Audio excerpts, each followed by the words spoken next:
प्रिय मित्रों, इस संसार में बहुत से लोग अपनी दुर्बलताओं के बारे में ही सोचते रहते हैं, अपनी कमियों के बारे में ही मनन चिंतन करते रहते हैं और बहुत दुखी और उदास रहते हैं।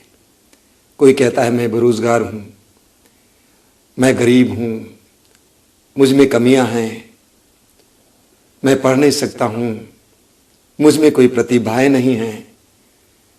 ऐसे लोग अपनी कमियों, कमजोरियों और दुर्बलताओं पर मनन करते हुए अपने को दुखी और उदास बनाते हैं। सुसमाचार में हमें बहुत सुंदर उदाहरण देखने को मिलता है। मत्ती के सुसमाचार के अध्याय 14 में पढ़ते हैं, सैकड़ों की संख्या में लोग प्रभु यीशु के वचनों को सुनने के लिए उनके पीछे हो लेते थे। प्रभु यीशु उनको चंगा करते थे, उनको वचन सुनाते थे, उनको ईश्वर के राज्य के रहस्यों के बारे में बताते थे। एक बार प्रभु यीशु के चारों ओर हजारों की संख्या में लोग इकट्ठे थे। लोग वचन सुनते सुनते भूल गए कि समय बीत चुका है, शाम हो गई थी। और प्रभु यीशु के शिष्यों ने यीशु के पास आकर कहा, देखिए ये निर्जन स्थान है, दिन ढल चुका है, लोगों को विदा कीजिए ताकि वे गांव में जाएं और खाना खरीदें। प्रभु यीशु ने उनसे कहा, तुम लोग ही उन्हें खिलाओ। और शिष्यों ने जवाब में कहा, 5 रोटियों और 2 मछलियों के अलावा हमारे पास कुछ भी नहीं है। बहुत सुंदर उत्तर है, 5 रोटियों और 2 मछलियों के सिवा हमारे पास कुछ भी नहीं है। वास्तव में उनका तर्क सही था। सुसमाचार बताता है कि कम से कम भीड़ में 5000 पुरुष थे और नारियां और बच्चे अलग, यानी कम से कम 10,000 लोग और 5 रोटियां। कैसे 5 रोटियों से 10,000 लोगों को खिलाते? शिष्यों का तर्क बिल्कुल सही था। उन्होंने अपने दिमाग से अटकलें लगा दी। मुझे लगता है कि हमारे जीवन में भी हम इसी तरह सोचते हैं। कार्य बड़ा है, साधन कम है। लड़की की शादी करानी है, हमारे पास धन नहीं है। पढ़ाई के लिए एडमिशन लेना है, हमारे पास धन नहीं है। परीक्षा आ रही है, मैं पढ़ नहीं पाता हूं। इस प्रकार कई प्रकार की बातें हमारे जीवन में ऐसे लगती हैं जो आवश्यकताओं की पूर्ति के लिए कम पड़ जाती है।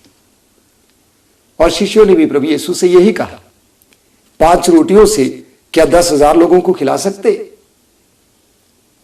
जवाब में प्रभु यीशु ने उनसे कहा, जो तुम्हारे पास है यहां मेरे पास ले आओ। जो तुम्हारे पास है मेरे पास यहां ले आओ।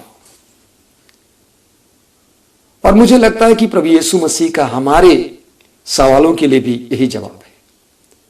जो तुम्हारे पास है वो यहां मेरे पास ले आओ। जो तुम्हारी परिस्थिति है वो मेरे पास ले आओ।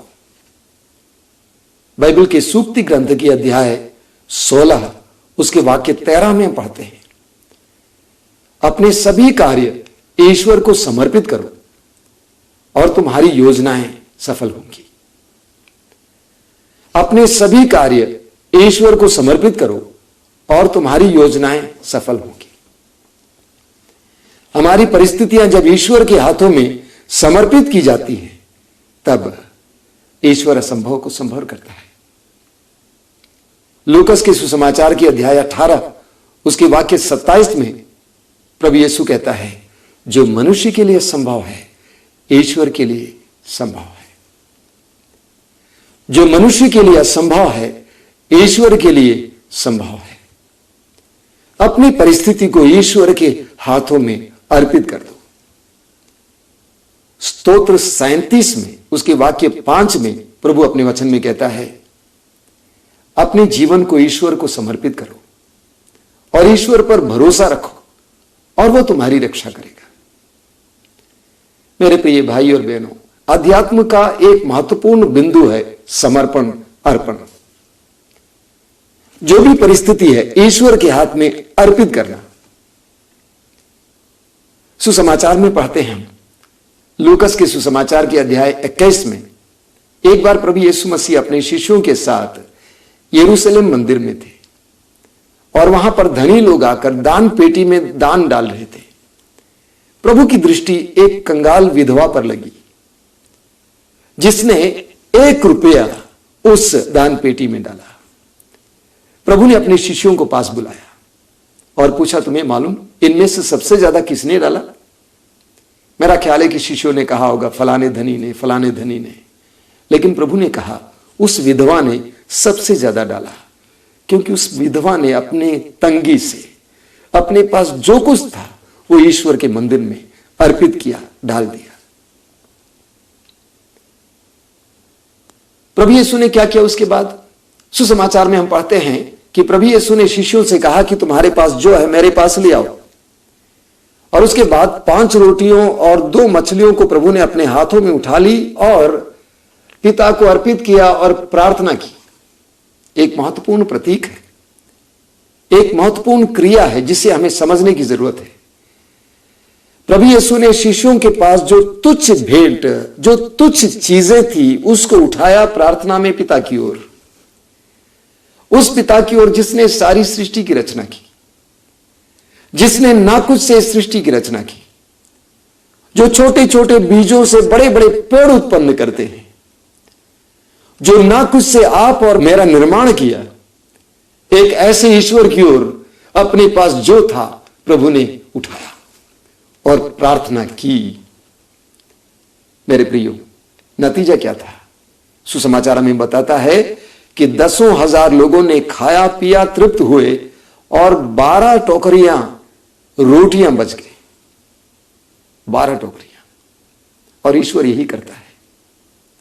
हमारे पास जो है, हम जब ईश्वर के पास देते हैं, ईश्वर के पास लाते हैं, ईश्वर को अर्पित करते हैं, तब ईश्वर उस पर आशीष बरसाता है।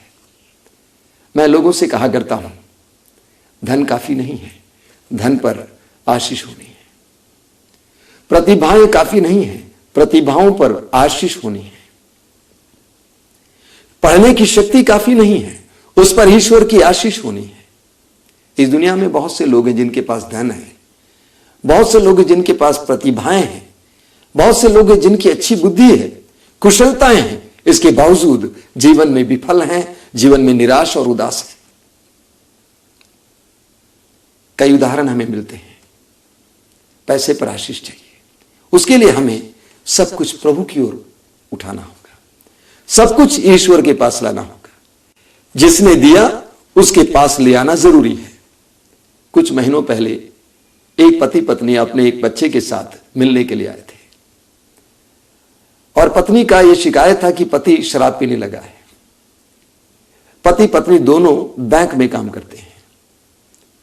मैंने उनसे पूछा प्रभु को कितना देते हैं? वे लोग समझ नहीं पाए। मैंने पूछा प्रभु ने आप दोनों को नौकरी दी और प्रभु के राज्य के विस्तार के लिए, प्रभु के कार्य के लिए आप कितना निकाले हैं और देते हैं? उन्होंने कहा कि अभी तक नहीं दिए हैं। और मैंने कहा इसलिए ही शैतान आपका पैसा ले जाता है, आपका पति शराब पीता है। जब ईश्वर ने हमें दिया, उस ईश्वर को वापस देने के लिए हम तैयार नहीं हैं, तब हमारा धन, हमारी प्रतिभाएं, हमारी कुशलताएं, सब कुछ गलत रास्ते पे चले जाएंगे। प्रभु ने कहा जो तुम्हारे पास है वो मेरे पास ले आओ, और प्रभु ने उसे प्रार्थना में ऊपर उठाई। हमें राजाओं के पहले ग्रंथ के अध्याय 17 में एक बहुत सुंदर उदाहरण पढ़ने को मिलता है।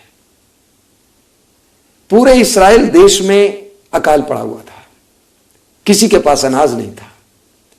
ईश्वर ने अपनी प्रिय नबी एलिया पर दया दृष्टि डाला और एलिया से कहा कि तुम सीदोन के सेरफ्ता नामक एक जगह की विधवा के पास जाना और वो तुम्हारे लिए भोजन का